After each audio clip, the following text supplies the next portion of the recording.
What is an astrolapse? Basically a time lapse at night with the stars. In my opinion, if you live in a light polluted area, this is one of the best ways to capture the stars. And last night, with a moon that was 3/4 full, something that I wouldn't generally go out and try and shoot the stars, I managed to capture an 8-hour astrolapse on the phone. This app here, Relapse. Had a little relapse, huh?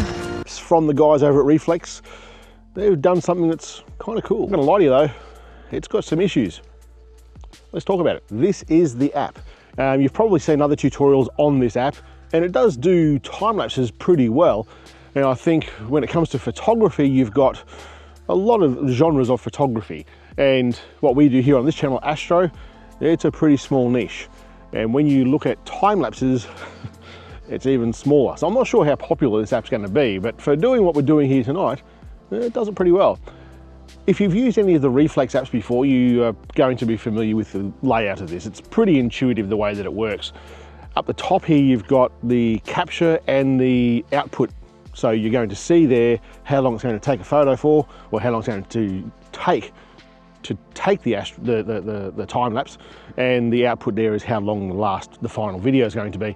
So this is slightly bigger than 4K that it outputted last night. So it's a 30-second video. You're going to manually focus, you can adjust the exposure and stuff the way that you want it. But for the star stuff, there's two main things that you want here. Is the shutter speed you want on 1 second, and the effects over here you want all the way to the right, so you're actually capturing stars. You can go shorter with that effects there for things like light trails on cars, things like clouds moving through the sky. There's plenty of tutorials out there. You know I don't generally do that stuff here anyway. I'm more about the stars. That there is the settings that you want to set it up with. If you don't want to go for as long as what that is, hit that frames there and move the frames up or down and it's going to adjust how long it's going to go for. Which brings me to the two problems that this app actually has. One, this is a bloody thirsty app. It chews through the battery pretty damn quickly, which is why I guess they've put in there a power save mode, and they suggest that you put your phone into power save mode as well. And I've done that, and it's used, what's it up to now, 56%, so it's used 44% of the battery overnight doing that Astro, which is fine, as long as you remember to put it into those modes. So I've done the same sort of thing, the same sort of duration, the phone's just died without putting it into those power save modes. So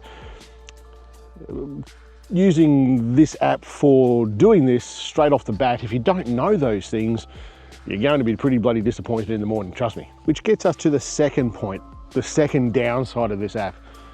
In total darkness, this struggles pretty badly. It's almost unusable what it does. So doing that really low light astrolapse, this is probably not the place to do it. If you have a look at this one here, this is one that I did in the backyard. There's a bit of light pollution going on just from the house, and it worked pretty bloody well. With a few clouds moving through the air I've seen on some of them, where the moon's hitting them, bit of light pollution. It's things that you wouldn't generally try and do astro in. This has worked pretty well. When there's no light pollution, it kind of struggles a bit. And that's fair, because the sensor's teeny tiny, and well, it's a phone for crying out loud. Do you see yourself using this? I know with lots of app companies, a lot of the marketing that's over the top, it tends to drive the sales. When this came out, I was a little bit like, oh man, are people going to use this or not? Because it's such a fine, I think that people are going to buy this, use it a couple of times and put it to the back of their app drawer, if you like, and probably going to forget about it. I'm not sure. It cost me 10 bucks, I think it is, for a year.